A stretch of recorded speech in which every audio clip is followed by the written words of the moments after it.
കോഴിക്കോട് താമരശ്ശേരിയിൽ 10ാം ക്ലാസ് വിദ്യാർത്ഥി കൊല്ലപ്പെട്ട കേസിലെ മുഖ്യപ്രതിയുടെ പിതാവിന് കൊട്ടേഷൻ ബന്ധം, രാഷ്ട്രീയ ബന്ധം എന്നുള്ളതാണ്. ഇയാൾ ടി പി ചന്ദ്രശേഖരൻ വധക്കേസ് പ്രതിക്കൊപ്പം നിൽക്കുന്ന ചിത്രം പുറത്തു വന്നിരിക്കുകയാണ്. ടി കെ രജീഷിനൊപ്പം നിൽക്കുന്ന ചിത്രമാണ് പുറത്തു വന്നിരിക്കുന്നത്. ഇംതിയാസ് കരീം ചേരുന്നുണ്ട്. ഇംതിയാസ്, ടി കെ രജീഷിനെ കുറിച്ച് അറിയാമല്ലോ, ക്രിമിനൽ പശ്ചാത്തലം അറിയാം വ്യക്തമായപ്പോൾ. അങ്ങനെയുള്ള ഒരു ക്രിമിനൽ ബാക്ക്ഗ്രൗണ്ട് ഉള്ള വ്യക്തിക്കൊപ്പം പ്രധാനപ്പെട്ട പ്രതിയുടെ പിതാവ് നിൽക്കുന്നു എന്ന് പറയുമ്പോൾ ഒരുപാട് സംശയങ്ങൾ കുടുംബത്തെ സംബന്ധിച്ചോളം അവരൊക്കെ ഉയർത്തുന്ന സംശയങ്ങളൊക്കെ ബലപ്പെടുത്തുന്നതാണോ? ഈ ചിത്രം പറയുന്നത് എന്താണ്?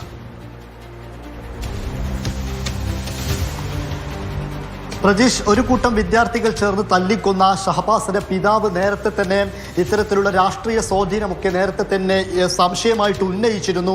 അതൊക്കെ ആ രീതിയിൽ തന്നെ ഇവർക്ക് രാഷ്ട്രീയ സ്വാധീനമുണ്ട് എന്നൊക്കെ തെളിയിക്കുന്ന രീതിയിലുള്ള ഒരു നിർണായകമായ ഫോട്ടോ ആണ് ഇപ്പോൾ പുറത്തു വന്നിരിക്കുന്നത്. അതായത് ടി പി വധക്കേസിലെ പ്രതിയായിട്ടുള്ള ടി കെ രജീഷിനൊപ്പം നിൽക്കുന്ന ഈ ഒരു ഫോട്ടോ ആണ് വന്നിരിക്കുന്നത്. അതിൽ നിൽക്കുന്നത് ഈ സംഭവത്തിലെ 5 പ്രതികളിലെ മുഖ്യ പ്രതിയായിട്ടുള്ള കുട്ടിയുടെ പിതാവ് ടി കെ രജീഷിനൊപ്പം നിൽക്കുന്ന ഫോട്ടോ ആണ് ഇപ്പോൾ പുറത്തു വന്നിരിക്കുന്നത്. അതിൽ നിന്നും വ്യക്തമാക്കുന്ന ഒരു കാര്യം, ഇവർക്ക് കാര്യമായിട്ട് തന്നെ കൊട്ടേഷൻ ടീമുമായിട്ട് നിരന്തരമായിട്ട് ബന്ധമുണ്ട്. അതിൽ തന്നെ അവിടെയുള്ള ആളുകളൊക്കെ പറയുന്ന ഒരു കാര്യം, ഈ താമരശ്ശേരിയിലെ ഈ ട്യൂഷൻ സെന്റർ പരിസരത്ത് അക്രമം, ഈ വിദ്യാർത്ഥി സംഘർഷമൊക്കെ നടന്ന സമയത്ത് ഈ കുട്ടിയുടെ പിതാവ് അവിടെ ഉണ്ടായിരുന്നു എന്നൊക്കെ ആളുകൾ സംശയം പറയുന്നുണ്ട്. ആ രീതിയിലാണെങ്കിൽ എന്തുകൊണ്ടും തന്നെ ഈ കുട്ടിയുടെ പിതാവിനടക്കം ഈ ഷഹബാസിന്റെ കൊലപാതകത്തിൽ, ഷഹബാസിനെ കൊന്ന സംഭവത്തിൽ കാര്യമായ പങ്കുണ്ട് എന്ന് തന്നെ വേണം കരുതാൻ. അതുമാത്രവുമല്ല, പോലീസ് ഇന്ന് നടത്തിയ റെയ്ഡിൽ ഈ നഞ്ചക്ക് കണ്ടെടുത്തിരിക്കുന്നത് മുഖ്യപ്രതിയുടെ വീട്ടിൽ നിന്നാണ്. അതായത് ഈ പിതാവ് ഉപയോഗിക്കുന്ന നഞ്ചക്കായിരിക്കണം ഇത്. ഈ പിതാവ് ആണ്, ഒരുപക്ഷെ പിതാവ് തന്നെ ആയിരിക്കാം ഈ കുട്ടിയുടെ കയ്യിൽ, മുഖ്യപ്രതി എന്ന് കരുതുന്ന ഈ കുട്ടിയുടെ കയ്യിൽ നഞ്ചക്ക് കൊടുത്തുവിട്ടത് എന്ന ആരോപണവും ഇപ്പോൾ പുറത്തു വരുന്നു. എന്തായാലും ടി പി വധക്കേസ് പ്രതികളുമായിട്ട് ഈ മുഖ്യപ്രതിയുടെ പിതാവിന് ബന്ധമുണ്ട് എന്നത് വ്യക്തമാക്കുന്ന ഒരു കാര്യമാണ്. രാഷ്ട്രീയ ബന്ധം എന്ന ആരോപണം ഘടിപ്പിക്കുന്നതാണ്. ഈ ടി കെ രജീഷിന്റെ ചരിത്രം നോക്കിക്കഴിഞ്ഞാൽ ഈ കോടതിയുടെ ഉത്തരവ് പോലും നിലനിൽക്കെ, അല്ലെങ്കിൽ ഈ ശിക്ഷാവിധിയുടെ കാഠിന്യം നിലനിൽക്കെ ഇളവ് നൽകാൻ അല്ലെങ്കിൽ വിട്ടയക്കാനൊക്കെയുള്ള നീക്കം, അല്ലെങ്കിൽ അങ്ങനെ പരോള് അങ്ങനെയൊക്കെ നൽകുന്ന ഇളവുകൾ നൽകപ്പെടുന്ന പട്ടികയിൽപ്പെട്ട ഒരു ക്രിമിനലാണ്.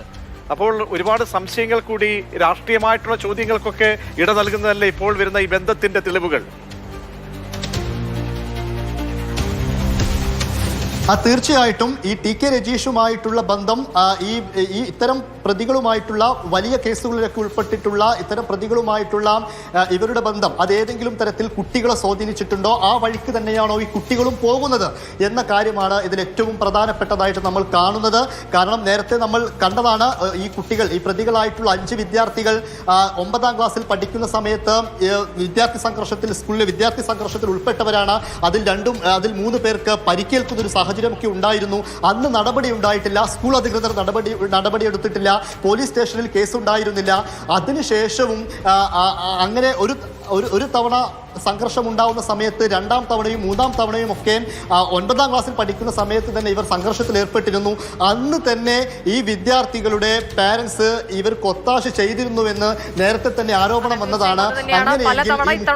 ഇത്തരം കുറ്റകൃത്യങ്ങളിൽ ഏർപ്പെട്ടിട്ടും അവരെ സംരക്ഷിക്കുന്ന ഒരു നടപടിയാണ് ഉണ്ടായിരുന്നത്. അതിൽ ഇപ്പോൾ ഷഹബാസിന്റെ പിതാവ് ആദ്യഘട്ടത്തിൽ ആരോപിച്ചതുപോലെ തന്നെ ഈ ഒരു കൊലക്കേസ് പ്രതികളെ സംരക്ഷിക്കാനായി ഉന്നത രാഷ്ട്രീയ നേതാക്കൾ ഇടപെട്ടിട്ടുണ്ടോ എന്നുള്ള ഒരു സംശയം ബലപ്പെടുത്തുന്നതാണ് ഇപ്പോൾ പുറത്തു വന്നിരിക്കുന്ന ചിത്രങ്ങൾ. ടി പി കേസ് പ്രതികൾക്ക് സർക്കാർ നൽകുന്ന പരിരക്ഷ എത്രത്തോളമാണ് എന്നൊക്കെ നമ്മൾ കണ്ടിട്ടുള്ളതാണ്. അപ്പോൾ മാത്രമല്ല, ഈ കുഞ്ഞിനെ കൊലപ്പെടുത്തിയ രീതി, ആ ആക്രമണ രീതി, ഇതൊക്കെ മനസ്സിലാക്കുമ്പോൾ ഒരു പ്രൊഫഷണൽ ആയിട്ടുള്ള രീതിയിലാണ്. കാരണം ഇവിടെ നിന്നോ പഠിച്ച് ഒക്കെയുള്ള, അല്ലെങ്കിൽ അങ്ങനെ പിൻബലമൊക്കെ ഉള്ള രീതിയിലാണ് നമുക്ക് ആ ആക്രമണ രീതിയെ നമുക്ക് മനസ്സിലാക്കുന്നത്. അപ്പോൾ ഇങ്ങനെ ഒരു ഫോട്ടോ വരുമ്പോൾ തീർച്ചയായും ഒരു ക്രിമിനലിനൊപ്പം നിൽക്കുന്ന പിതാവിൻ്റെ ഫോട്ടോയാണ് കണ്ടത്. തീർച്ചയായും അത് വലിയ പ്രതികരണങ്ങളിലേക്കും അന്വേഷണത്തിലേക്കുമൊക്കെ സാധ്യമായ രീതിയിൽ കുറച്ചുകൂടി പരിശോധനയ്ക്ക് വഴിതെളിക്കുന്ന തെളിവുകളാണ് ഇപ്പോൾ പുറത്തേക്ക് വരുന്നത്.